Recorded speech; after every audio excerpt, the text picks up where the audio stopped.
Namaste everyone, it's the Chess Puzzler. Thank you so much for coming back to my channel. Today we are going to discuss the 29th installment of Chess Puzzle themes, and today's theme is going to be a deadly attack using a queen and a bishop. Before we move forward with this topic today, I would like to request you to please like my videos, post some comments and tell me what is it that I can do better, what is it that I can do less or more, whatever you have in your mind with respect to my channel. I want to hear it because I'm putting in a lot of effort and I want to make sure that my effort is going in the right direction and helping you improve your chess. Another request I have is for you to subscribe to my channel. Your support and encouragement means a lot to me, and every subscriber that gets added to the channel is an indication of my good work in helping you improve your chess. Without further ado, let us dive right into the principles that we need to keep in mind in order to deliver a fatal queen and bishop checkmate. The first thing that we need to keep in mind is the possibility of attacking on the vulnerable h7 square. In this case, we can see the h7 pawn was poorly defended, so the bishop swooped right into that position in order to get the wheels moving. The second thing we need to keep in mind is that this attack is more effective when the opponent king is on h8, and in case if black is attacking if the king is on the h1 corner, not the a1 but h1 corner. And the final thing that we should prepare ourselves with is to have our queen, the attacking queen, on the h file, as we can see is the case in this example. Now that we have seen the 3 points that we need to keep in mind and also this example, I am going to present puzzles, four challenges for you, which I want you to solve at your pace. If you need to pause the videos in order to think for different variations and possible moves for both the sides, please do so because that itself is going to help you improve the chess drastically. The power of visualization comes only when you're able to see various moves without actually moving the pieces on your board. Let's start with the one that we have on the screen right now. It's the first challenge for you. This is also a very sample setup. It's definitely winning for white because black is up a pawn, but white has one minor and one major piece. It's definitely going to be winning for white. However, I need you to find the best sequence for white, which will lead to a checkmate sooner than ever. In this case, we will look at two different moves that white can make. The first one is bishop to g6, which is a discovered check once again, followed by the only move that black can make, which is king g8, queen h7, king f8, and queen f7. That's a checkmate. However, the second move that white could play instead of bishop g6 is bishop going to e4. Now this allows black to come to g7 and create an escape route from this path. Black will not last long at all because, like we said, white is up one minor and one major piece, and black's king is absolutely defenseless. But this is just going to be a slower way of bringing about that checkmate. And after a move or two, it's going to be checkmate. Moving on to the next challenge, we are with the white pieces. I need you to keep the three pointers that we studied earlier in mind. Look at the position, analyze it properly, and come up with the perfect solution that white should play in order to deliver a checkmate.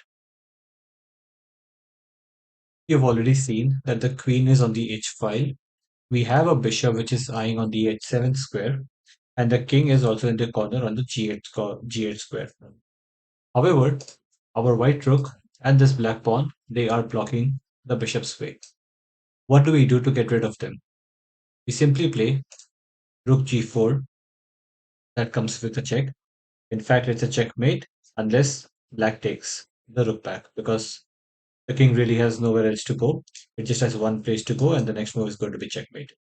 So black will compulsorily have to take, which can be followed by attacking the vulnerable h7 pawn. King goes to h8, bishop g6 with a discovered check, king g8, queen h7, king f8, queen f7. As you can see, black is up so many pieces. It has a queen, it has a rook, two knights, and a bishop. But they are far away from the kings, far away from where the activity is happening, and they are not able to defend the vulnerable king, which is how white wins. Moving on to the next puzzle. In this case, it is black to move. It's very rare that when the opponent has so many pieces which are lined up in front of very close to the king, it's extremely rare for the defender to be able to defend these positions. All the principles that we see on the right side of the screen, they are still valid here. The h7 is vulnerable. In this case, yeah, of course, it's a h7. You're seeing it from the black side. H7 is vulnerable. Bishop is already sitting there. We have a queen that's on the h file. To make things worse, we also have a knight which is so dangerously close to the king. However, black is able to defend this position because of the way how black's pieces are arranged. Can you find that move? So in this case, black starts with bishop takes on g5. This will be followed by a discovered check by the white bishop moving out of the picture. But then we have bishop h6, which is protected by the pawn. And now there is nothing material that white can do to inflict damage on the black pieces. Black will try to bring its pieces out by playing bishop. Rook takes bishop on d5. He takes back. Queen takes back. And now we have our black rook, which comes on the center file and becomes a bit more active as well. So all of this, in fact, worked in favor of black, making it stronger. And eventually, it's going to help itself win the game. Moving on to the final puzzle of the day. This is puzzle number 4. In this case, there are going to be some variations that I need you to think about. Please take your time. If you have to pause the video to think of all the different variations and moves that white has, then please do so and come back whenever you're ready. Right. In this case, we are going to start with a knight sacrifice. Now, why is that? We saw that whenever we have a bishop that's eyeing on h7, it's usually the knight that's defending that h7 square. In some cases, not all, but in some cases, it might be quite useful to exchange down only to get a better position and to improve the impact that our pieces have on certain vulnerable squares. So in this case, white gets rid of this knight, making this h7 square quite vulnerable. And let's see how white dominates the game after that sacrifice. Bishop takes on h7. King cannot take because it's protected by the knight here. King goes to h8. Now queen jumps on to h5. And now the bishop black pieces, they try to desperately hold on to the position and delay the checkmate for as long as they can. But it was a very silly move that black played because we have a pawn, we have a knight, and we have a queen attacking the bishop, while it has only one piece which defends it. So this will be followed by knight taking on f3, because if we took with the pawn, it might just expose the king and unnecessary attacks could be on the way. Rook d8, bishop e4, that comes with a check because discovered check. King goes to g8, queen h7, king f8, and bishop to b7.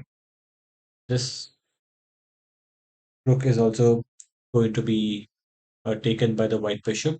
Even if the knight moves and the rook takes back, it is still going to be a trade up. So we are going to gain for the exchange down that we did in the first move. However, when the white queen jumps on the h5 square, there are a few more options that black has. For example, black can simply make some room for the king and also centralize itself by playing rook e8. This will be followed by knight to f7 check. Queen has to take because there is king cannot move right now since it is protected by the bishop. So the queen has to take on f7. leading to a discovered check.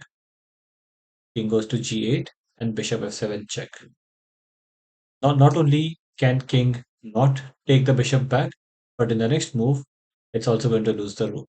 It just lost the queen and now it's going to lose the rook.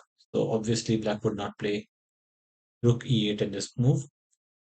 Let's see what happens if black plays queen h6. There's a beautiful one move tactic right now in front of our screen. Can you see that? If you saw knight f7, congratulations. Rook has to take, usually followed by the bishop taking on queen, bishop taking this queen, while we also have the option of taking this rook. The bishop taking the queen obviously is more beneficial. Another possibility that we could have over here in this position is when black plays g6. In this case, it's a very simple checkmate. Bishop takes on g6 with a discovered check. Black tries to escape, but queen h7 is checkmate. With that, the 29th installment of Chess Puzzle Themes comes to a close. I hope you're learning a lot from my channel. If you are, then I request you to like my videos, post some comments, and tell me how can I make my content better.